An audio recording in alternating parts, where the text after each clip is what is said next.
Bonjour à tous. Bienvenue à l'église. Vous allez bien ce matin? Ouais. Bienvenue à ceux qui nous visitent, qui sont là et qui débarquent et qui nous découvrent. C'est aussi un endroit, je suis convaincu, où tu peux repartir avec quelque chose de puissant. Là, on a la chance en ce moment, durant cette série, de se laisser bousculer par des femmes de foi.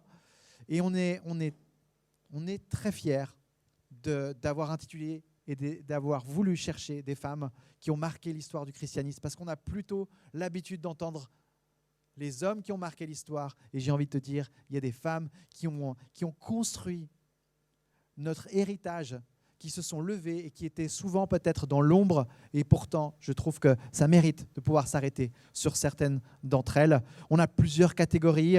Là, j'ai été mis dans la catégorie des Black Women missionnaires. Donc, on va découvrir qui elle est, cette Sojourner Truth. Je vais le dire à l'anglaise parce que Sojourner Truth, ça ne le fait pas trop. On peut voir son nom juste derrière moi, qui va être affiché. Elle est née, vous allez voir qu'elle est son nom, voilà, elle est d'un autre siècle. Elle est née en 1797. Donc, on va plonger dans l'histoire d'une femme il y a 200 ans en arrière. Pourtant, tu vas voir avec moi que ces paroles, elles résonnent aujourd'hui encore avec notre réalité, aujourd'hui en 2023. C'est un des éléments qui me bouleverse aussi au travers de ce message. L'autre chose qui me bouleverse au travers de son histoire, c'est la cohérence entre ses paroles et ses actes. Et j'ai envie d'appuyer un petit peu là, en commençant ce matin, si tu veux bien, parce que je sais que moi, quand on me parle de cohérence entre mes paroles et mes actes, tout de suite, je suis là, oui, il y a des choses à dire, ouais, je suis prêt à me remettre en question. Ok, tu m'as eu, c'est bon, quoi? Et j'ai envie de te laisser pointer cette question-là aussi dans ta vie. Sojourner, elle était donc en cohérence entre ses paroles et ses actes. Et elle vivait dans un temps où le christianisme aux États-Unis était en train d'exploser. Il y avait plein de courants qui partaient dans tous les sens. Et souvent, ceux où les Noirs étaient le mieux accueillis, c'était souvent ceux qui étaient un petit peu louches et pas super bien cadrés théologiquement. Donc, elle a frayé un peu ce chemin et sa foi au milieu de ces courants. Elle a fait des erreurs qu'elle regrette, qu'elle a regrettées après coup. Et j'ai envie de faire un lien avec Paul qui parle à Timothée à une époque aussi où ça partait dans tous les sens, c'est-à-dire le tout premier siècle de notre ère. Et là, il s'adresse à Timothée en le mettant en garde. Et j'aime bien ce qu'il lui dit. On va le lire ensemble. 2 Timothée 2, verset 15. Vous allez voir, c'est très concret. Efforce-toi de te présenter devant Dieu comme un homme ou comme une femme qui a fait ses preuves, un ouvrier, une ouvrière qui n'a pas à rougir, mais qui expose avec droiture la parole de la vérité. Voilà, c'est le verset du jour que j'ai envie de vous amener. Donc on voit bien cette cohérence entre cet homme, cette femme qui a fait ses preuves, qui est un ouvrier, une ouvrière, qui est quelqu'un du terrain, qui n'a pas peur de se retrousser les manches et qui se met en action. Ce n'est pas quelqu'un de spirituel qui a du mal à toucher terre, non, c'est quelqu'un qui est dans la réalité concrète. Et puis en même temps, il y a cette cohérence avec la parole. Tu es appelé à exposer avec droiture la parole de la vérité. Et ça va ensemble. Et là, on voit Paul qui amène aussi sa touche à lui. Je ne sais pas si tu vois cet élément-là de te présenter devant Dieu et puis faire ses preuves. Ça sonne un petit peu redevabilité, quoi. Tu vas devoir rendre des comptes. Ta vie, elle compte. Et donc, arrête-toi un moment sur la pertinence de te dire, mais est-ce que le christianisme que j'incarne, est-ce que à quelque part, il est incarné dans une réalité de tous les jours? Et je pense que l'inspiration de la femme dont je vais vous parler aujourd'hui, c'est une femme qui avait vraiment les pieds sur terre, qui était cash, et puis qui a marqué l'histoire de son temps. J'aimerais savoir, il y en a combien dans cette salle qui connaissent ou qui connaissaient avant d'entrer ici ce matin dans Concorde Sojourner Truth? Combien? Oui, ok. D'autres là-bas? Non, personne. Si tu parles avec un Américain, la plupart connaissent son nom. Je vais le dire comme ça. De ce que j'ai compris, elle a marqué l'histoire des États-Unis dans cette période. On est dans la période de l'abolitionnisme où la question des esclaves est en train de se jouer. 18e siècle, c'est le siècle où tout se joue. Et je vais te parler un peu d'elle et je vais la laisser donc nous bousculer. Elle est née donc, comme je le disais tout à l'heure, en 1797, de 2 parents eux-mêmes esclaves. Elle est née dans l'état rural, dans la partie rurale de New York. Et elle-même, dans sa vie, dans sa jeune vie, elle a déjà été vendue 4 maîtres différents pour environ $100 à chaque fois. Ce n'est pas la même somme qu'aujourd'hui, oui, mais ça fait quand même un petit peu un effet, quoi. Et donc, elle a grandi dans un contexte où elle était esclave. Et puis, en 1826, elle arrive à s'échapper et à aller chercher sa liberté. Donc, elle a, à ce moment-là, 26 plus 3, 29 ans. Elle arrive à partir avec sa petite fille de 3 ans. Elle laisse derrière elle, chez son ancien maître, d'autres enfants à elle. Et là, son maître va la poursuivre. Et il va la retrouver dans une famille où elle a été accueillie. Et là, il va lui dire, tu t'es enfui? Et elle lui répond, non. Je suis parti en plein jour avec un bébé de 3 ans dans les bras. Qu'est-ce que tu veux que je m'enfuis? Non, je suis parti parce que c'était ce qu'on avait négocié ensemble. Il faut savoir qu'en 1827, il y avait une loi qui avait été annoncée bien des années en avance dans l'État de New York qui interdisait l'esclavage dans cet État-là. On est donc dans la partie du nord des États-Unis. Et elle avait pu négocier avec son maître de pouvoir être libérée 1 année plus tôt. Sauf que, au moment où elle doit être libérée, son maître change d'avis. Il dit non, écoute, tu vas rester avec moi, tu m'appartiens jusqu'en juillet 1804, juillet 1827, tu resteras mon esclave. Et c'est pour ça qu'elle est partie, parce qu'il n'avait pas été correct. Et là, elle va entrer dans une nouvelle phase de sa vie, la phase d'une femme libre. C'est une femme qui va avoir une foi très profonde et avec des expériences super marquantes, avec des révélations de Jésus, qui à chaque fois, à chaque moment de ces révélations, c'est comme s'il y avait un peu un nouveau chapitre de son histoire qui s'ouvre. La première de ces révélations, c'est le moment où elle reçoit un amour qui vient du ciel pour le peuple blanc. Il faut savoir que ce n'était pas le cas pour les Noirs au travers de ce qu'ils avaient vécu, au travers de ce que leur peuple avait vécu, de pouvoir comme ça aimer les Blancs. Sa mère, qui était esclave, qui avait vu beaucoup de ses enfants être vendus à d'autres maîtres en esclavage, elle avait dit à sa fille, qui s'appelait donc à la base Isabella, et non pas Sojourner, vous allez voir, je vais vous raconter tout à l'heure qu'elle va changer de nom, elle lui avait dit quand elle était petite, si tu as un mauvais maître, prie Dieu pour qu'il change ton maître en un bon maître. Et elle avait fait cette prière toute son enfance. Sauf qu'elle avait pu réaliser qu'au travers des années, cette prière n'avait jamais eu lieu. Alors elle avait fait une autre prière. Cette autre prière, c'était de demander à Dieu qu'il tue les Blancs. Elle avait continué la suite de son parcours de vie avec cette prière et donc, je te laisse imaginer, avec cette haine et cette colère envers le peuple blanc pour ce qui était fait contre les Noirs. Et puis au moment où elle vit cette expérience spirituelle et cette rencontre avec Jésus, c'est comme si son âme, comme elle le décrit elle-même, parce qu'elle a écrit un livre sur sa vie, elle le décrit comme une illumination. Son âme a été illuminée avec une capacité de pouvoir aimer le peuple blanc. Et en fait, la suite de son histoire, elle va être vraiment une prédicatrice itinérante. Et son message, oui, il sera cash, il sera direct, il sera pour défendre l'injustice de l'esclavage, mais il sera porté avec un amour qui, vous allez le voir, parce que je vais vous ramener des paroles d'il y a 200 ans, soulève nos cœurs. La deuxième expérience marquante que j'ai envie de relever, c'est le moment de son appel. Et c'est le moment où elle vient vraiment poser une pierre sur cette période où elle va décider de changer de nom. Donc on est en 1843. Elle est fatiguée de faire les ménages à New York pour 3 fois rien. Elle arrive à peine, alors qu'elle est libre, elle arrive à peine à payer ce qu'elle doit payer et à s'occuper de ses enfants. Et elle décide de suivre la voie qui lui vient du ciel et de changer de vie. Elle laisse tout ce qu'il y a derrière elle et elle part pour suivre son appel de prêcher cette injustice qui est faite contre son peuple.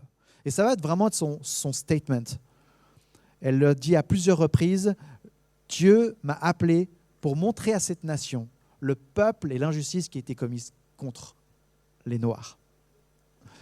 Et elle va passer comme ça d'État en État, de ville en ville, de conférence en conférence, pour dénoncer 2 choses qu'elle verra comme une seule et même injustice, c'est défendre le droit des femmes et de se lever pour défendre le droit à la liberté de son peuple.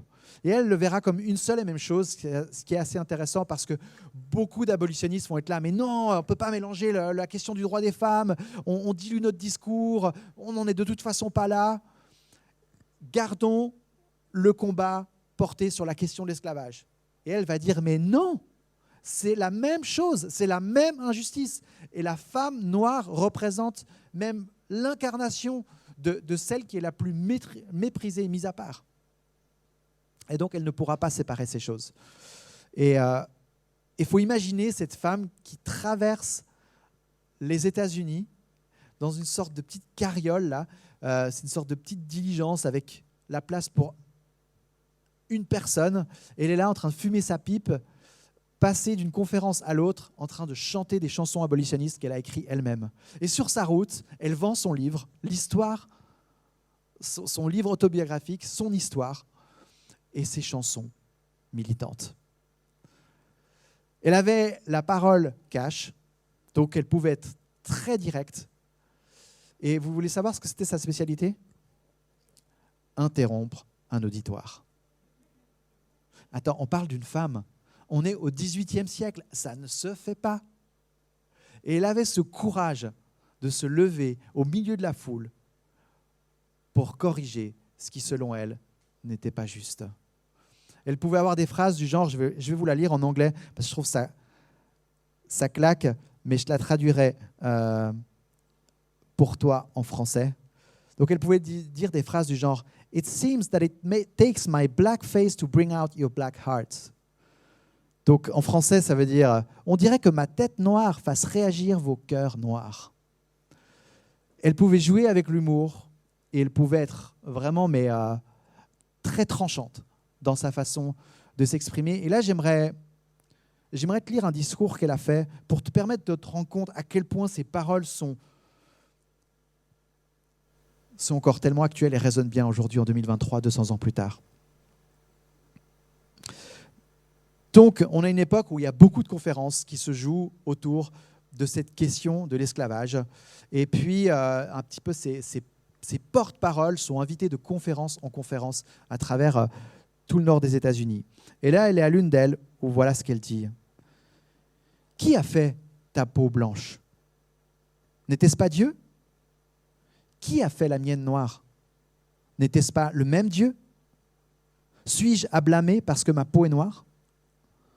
Si nous méprisons certains des enfants de Dieu, alors que ça n'avait plus à Dieu de les créer noirs, alors nous méprisons Dieu. Ceux qui vous ont enseigné auraient dû vous le dire, et ainsi déraciner le plus grand péché de préjugés de couleur. Les enseignants de l'école du dimanche savent que le préjugé est un péché. Pourtant, ils n'enseignent pas les enfants que c'est mauvais. Lorsque les enseignants retiennent des préjugés en eux-mêmes, ils ne peuvent pas s'attendre à ce que Dieu les bénisse, ni leurs enfants. Jésus est mort pour sauver les Noirs comme les Blancs. Et au ciel, les Noirs et les Blancs sont un dans l'amour de Jésus. On ne prend pas le péché avec nous au ciel. Donc si les Blancs vont au ciel, ils y vont sans leurs préjugés contre la couleur. Maintenant, les enfants, souvenez-vous de ce que Sojourner Truth vous a dit et débarrassez-vous des préjugés et apprenez à aimer les enfants de couleur pour que vous puissiez tous être des enfants de votre Père qui est dans le ciel.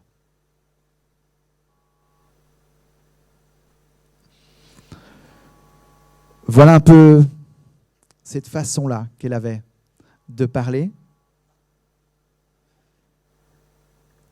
Elle était opposée à la solution de la violence pour mettre un terme à l'esclavage. Et il y avait tout un camp qui était convaincu qu'à un moment donné, il faudrait la guerre. Et lorsque la guerre a éclaté, alors elle a dit, si c'est ça qu'il faut pour amener la liberté à mon peuple, alors allons-y. Et elle a commencé à recruter des hommes noirs pour se lever en tant que soldats et rejoindre les rangs. Et elle leur disait, c'est notre combat pour aller chercher notre liberté. Elle a eu l'occasion à la fin de sa vie de rencontrer le président Abraham Lincoln, où elle a pu lui remercier pour son courage. Et dans son livre, elle rapporte aussi quelques-unes de ses paroles échangées. C'est hyper émouvant de voir jusqu'où elle a été prête d'aller pour défendre ce qu'elle était convaincue d'être comme une injustice. Et pour elle, l'Évangile incarnait le droit à la liberté de son peuple. Alors qu'elle côtoyait sur sa route des hommes d'église, toute une frange de la population qui se disait chrétien et en même temps qui pouvait valider une telle injustice.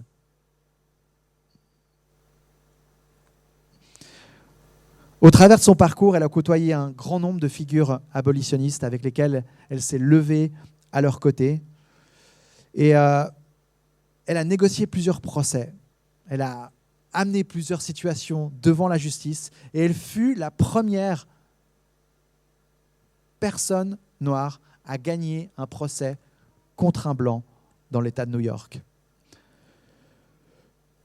À la fin de sa vie, parce que faut bien s'imaginer que quand l'esclavage a été interdit, ça ne veut pas forcément dire que la population noire avait du coup tous les droits, était payée la même chose. Et non, il y avait encore énormément d'injustices, à tel point que, par exemple, si tu voulais appeler un taxi dans les rues, il y a certains taxis qui étaient que pour les noirs et d'autres que pour les blancs. Et elle était un jour sous la pluie, elle a demandé à un taxi de s'arrêter et le gars ne s'est pas arrêté pour elle. Et elle a vraiment poursuivi cet homme en justice contre cette injustice et l'a gagné. Donc c'était une combattante, quelqu'un qui ne lâchait rien, une déterminée. Et ce qui me touche aussi dans sa façon d'avancer au travers de la vie, ça a été de dire « Ok, maintenant je suis libre », parce qu'elle a finalement passé la plus grande partie de sa vie comme femme libre, mais elle refusait de vivre en gagnant de l'argent. Donc en fait, elle a vécu littéralement à la providence de Dieu, de son Dieu. Donc là où elle allait, elle mangeait chez qui voulait bien lui servir un repas. Elle dormait chez qui voulait bien lui offrir un lit pour dormir. Et elle travaillait, elle aidait, elle lavait, elle nettoyait. Elle avait toujours les mains retroussées, mais jamais, jamais elle acceptait une somme d'argent pour ce qu'elle faisait. Elle disait, mais c'est Dieu qui prend soin de moi. Et elle a vécu comme ça toute une partie de sa vie en étant pleinement libre. Aujourd'hui, elle a son buste qui est exposé au Capitole à Washington. Et en 2009, c'est Michelle Obama qui a pu dire « J'espère que Sojourner Truth serait fier de voir qu'une descendante d'esclaves occupe les fonctions de première dame des États-Unis. » 150 ans ont passé. Et la question que moi, je me suis posée ces dernières semaines en plongeant, c'était vraiment une immersion pour moi, où je me suis énormément laissé toucher par la vie de cette femme, c'est qu'est-ce qui a changé ? Qu'est-ce qui a changé en 150 ans ?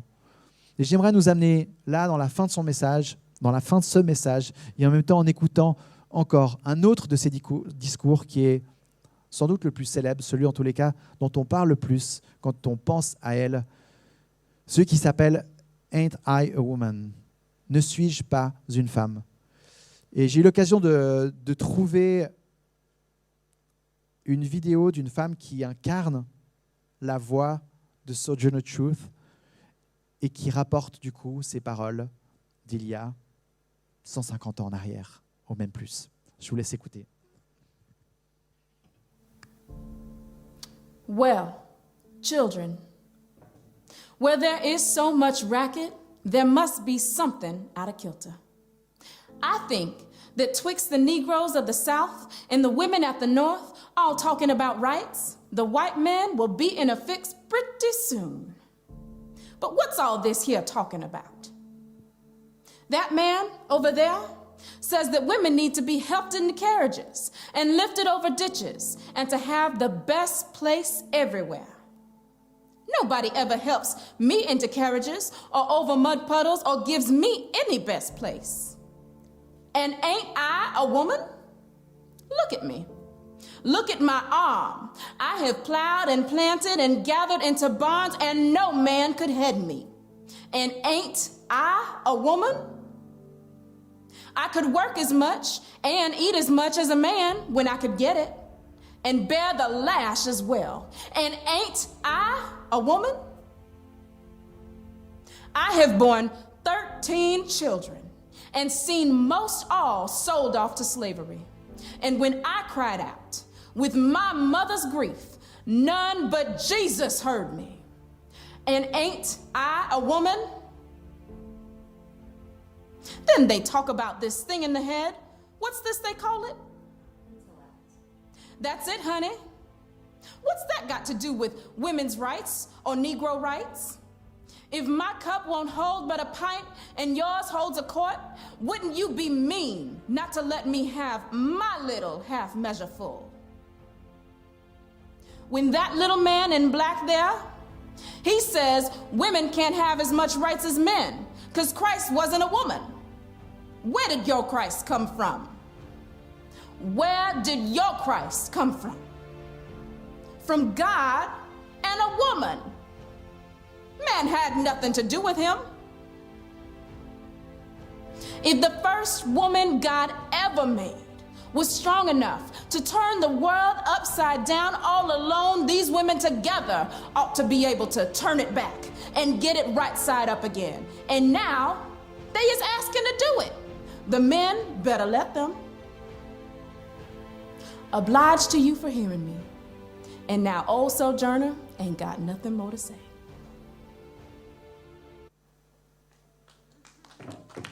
Wow.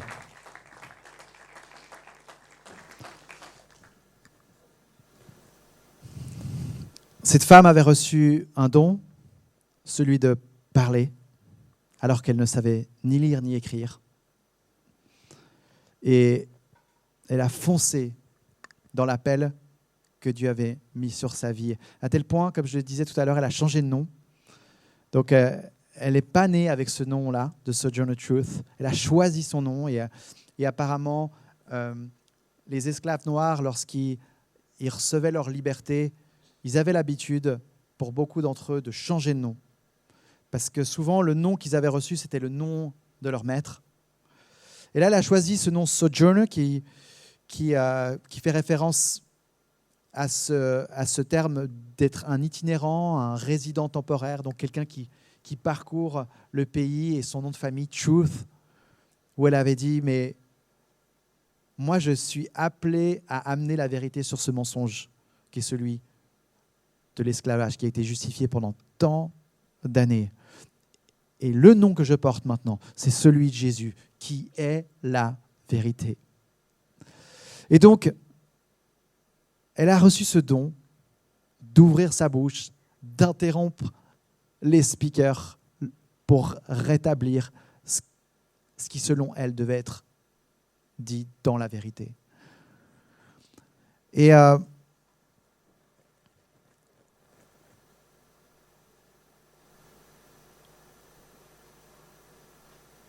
j'aime cette histoire où comme elle ne savait pas lire, elle demandait à ce que des enfants lui lisent la Bible. Parce qu'elle ne voulait pas qu'un adulte lui donne l'interprétation de sa façon de voir les choses. Elle s'est donné un moyen d'aller là où elle était appelée à aller. Et elle a laissé Dieu simplement l'utiliser. Je te disais, la question qu'on se pose aujourd'hui, c'est qu'est-ce qui a changé en 150 ans ? C'est vrai que je réalise que dans les stades, il y a des Lukaku ou d'autres qui sont encore sifflés de façon intolérable. Ce qui réjouit mon cœur, c'est qu'il y a des prises de position, c'est que l'opinion publique, la collectivité a choisi de dénoncer ces choses. Mais la réalité, c'est qu'il y aura toujours des opprimés qui sont mis à part. Tant que ce monde vit dans le péché, dans la déchéance, il y aura toujours des inégalités, il y aura toujours des gens à côté desquels on passe. Et on se retrouve peut-être nous-mêmes à être ceux qui méprisent. Je vous raconte une histoire. Rien que la semaine dernière, jeudi, vers 15h, je termine mon message, je suis remué avec cette question, Dieu, mais comment est-ce qu'on peut être des hommes et des femmes dans ce monde qui sont sensibles à ces inégalités, à ces injustices. Et je descends chercher mes enfants à l'école.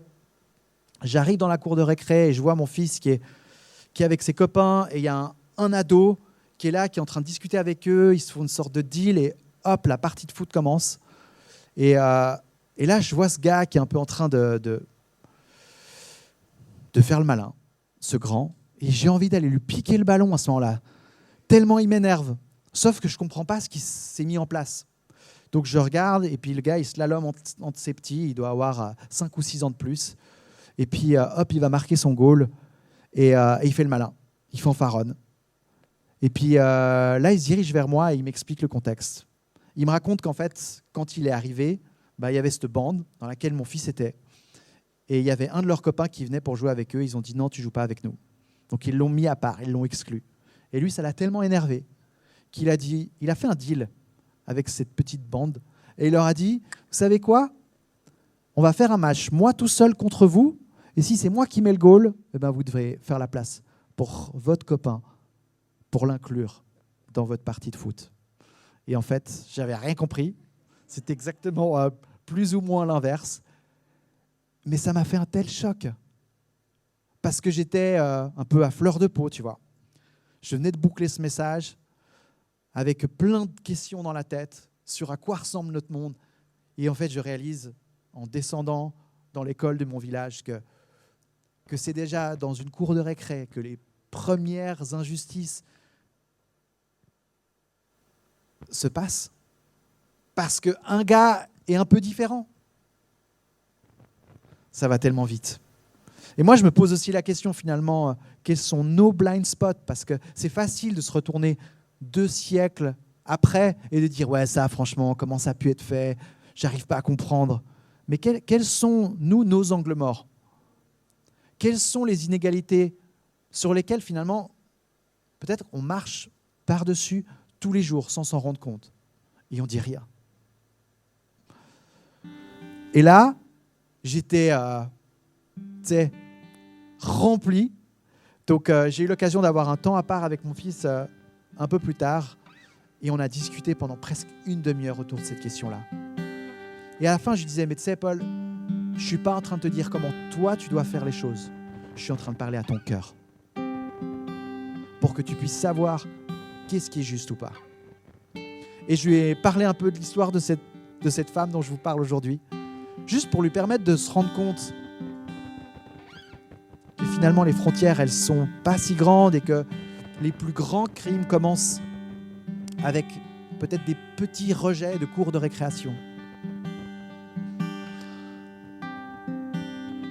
Mais ce qui me touche et qui me bouleverse dans l'histoire de cette Sojourner Truth, c'est que cette femme, elle était convaincue du contenu, du message de l'Évangile. Et bien qu'elle a passé au travers plein de courants chrétiens qui partaient dans tous les sens, et bien qu'elle voyait des blancs hommes d'église incarner tel ou tel message et justifier tel ou tel acte derrière, elle savait que le message de Jésus défendait son peuple, c'est-à-dire défendait le droit du plus petit, du plus faible, de celui que la société a mis à l'écart. Et ça, c'est pas juste. Et moi, quand je me retrouve avec ce message-là de l'Évangile, forcément, je me retrouve bousculé. Je ne sais pas toi, parce que j'ai envie de dire, mais qu'est-ce que je peux faire ? Et c'est ma prière ces derniers jours. Jésus, je nous emmène où avec ce message ? Parfois, on se sent même envahi par les problèmes du monde. Alors ça commence où ? ce que je me suis dit, c'est que ça commence avec ce constat de pouvoir dire mais j'y arrive pas tout seul. J'y arrive pas, je peux pas sauver le monde. Ça fait 20 ans, depuis que je suis dans l'âge adulte, que je vois mon parcours, ma vie devant et que je dis mais je veux sauver le monde. Je veux aller aider mon prochain. Comment ? Et je crois que c'est ces moments-là où on laisse l'espace à Dieu pour venir nous rejoindre que notre prière est la plus puissante. C'est-à-dire cette disponibilité et ce constat de dire mais je n'y arrive pas tout seul, j'ai besoin d'aide. Saint-Esprit, montre-moi quelle est ma part, quel est le tri à faire en telle ou telle injustice. Je ne peux pas porter le poids du monde sur mon dos, mais je peux me lever là et là où tu montres la direction. Et je me suis même dit, en pensant à l'histoire de la cour de récré que je t'ai racontée, est-ce que si j'avais pas ce message dans le cœur cette semaine, est-ce que je n'aurais pas rien dit ? Est-ce que je n'aurais pas même passé à côté de l'occasion de pouvoir juste transmettre cette valeur de l'injustice à mon fils cette semaine ? C'est bien possible. Alors, gardons ce message d'être des ouvriers et des ouvrières qui se tiennent devant notre Dieu et qui peuvent dire « Mais j'ai fait de mon mieux. Je me suis levé là où j'étais appelé à me lever. » Puis un autre élément qui me vient en tête, c'est d'être capable d'être reconnaissant pour les combats de ces héros qui se sont levés bien avant nous et qui nous ont offert le monde et les libertés qu'on a aujourd'hui. Et c'est vrai qu'en pensant à ces 2 siècles, je me suis dit, mais qu'est-ce qui a changé ? D'un côté, beaucoup, et d'un côté, on sent que les mêmes problèmes sont là ou pas loin. Et c'est peut-être une manière, ce mélange de sentiments entre qu'est-ce qui a changé, c'est peut-être une manière de se dire « Waouh, merci pour ce qui a été fait ». Et en même temps, le combat continue, à moi de prendre ma place.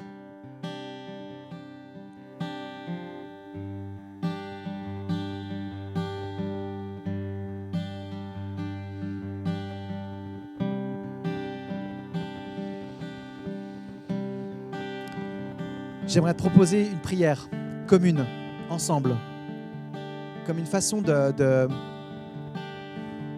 laisser ce message nous offrir une sorte de renouvellement dans la direction de chacune de nos vies. Parce que je suis conscient que ce message, il s'applique absolument partout. Ça peut être au travail, peut-être face à ton boss,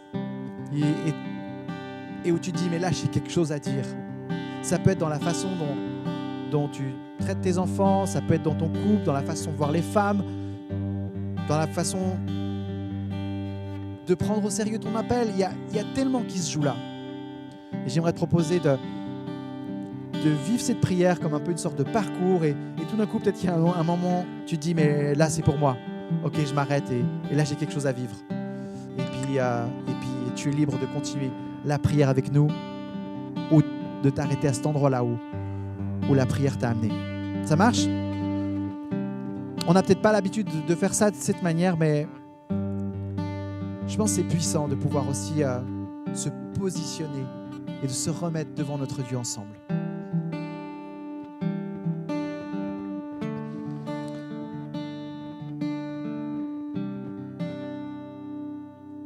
Jésus, on t'accueille dans ce moment, ce dimanche matin. Moi, je suis reconnaissant qu'on ait un temps de recul sur nos vies. On a la possibilité simplement de pouvoir dire, mais comment est-ce que tu m'appelles à me lever dans ce monde au milieu de toutes ces injustices, au milieu de toutes ces personnes et ces populations mises de côté et méprisées. Et cette question, elle nous dépasse. Et pourtant, tu aimerais chacun nous laisser frayer un chemin, comme toi, tu en as montré l'exemple. Jésus, tu as choisi une région du monde dans laquelle tu t'es révélé. Tu n'étais pas partout en même temps, tu étais à un endroit, dans cette Palestine du 1er siècle de notre ère. Et tu t'es révélé là. Jésus, j'aimerais valoriser ce matin l'emplacement de chacun dans sa vie de tous les jours, dans son voisinage, dans sa famille, dans son travail, dans son lieu d'études. Et dire, ça commence là. La prière de chacun d'entre nous commence dans notre contexte de vie où nous avons été placés. Ouvre-nous les yeux, montre-nous ce qu'on ne voit peut-être pas. Viens laisser cette voix divine et si pertinente venir là à nouveau traverser tout le bruit de notre quotidien pour nous montrer et nous dire ce que tu as sur le cœur pour nous. Jésus, ce matin, c'est une prière de disponibilité qu'on te fait. On t'accueille et on reconnaît que sans toi, on va nulle part. Envoie-nous avec un mandat qui prend forme dans la réalité de chaque instant, de chacune de nos journées. Jésus, on ne veut pas être des héros pour changer le monde, on veut être des hommes et des femmes simples pour changer notre quotidien. Parce que c'est là que ça commence. C'est là que la cohérence entre parole et acte commence, Jésus. Viens laisser le message de l'Évangile tel que tu nous as amené cette bonne nouvelle rejoindre nos cœurs et nous permettre de voir le monde avec ce filtre-là. Et de pouvoir dire non, là, il y a urgence. Là, j'ai quelque chose à faire. Là, j'ai quelque chose à dire. J'aimerais prier pour une dose de courage et d'audace pour ceux qui en ont besoin. Pour ceux qui savent qu'ils ont quelque chose à dire à tel ou tel endroit. Ça peut être le lieu de travail. Et peut-être que tu rumines ça depuis des semaines et tu dis mais comment est-ce que je m'y prends ? Reçois le courage et l'inspiration nécessaires pour faire ça de la bonne manière. Et sois envoyé comme un porte-parole de justice et de vérité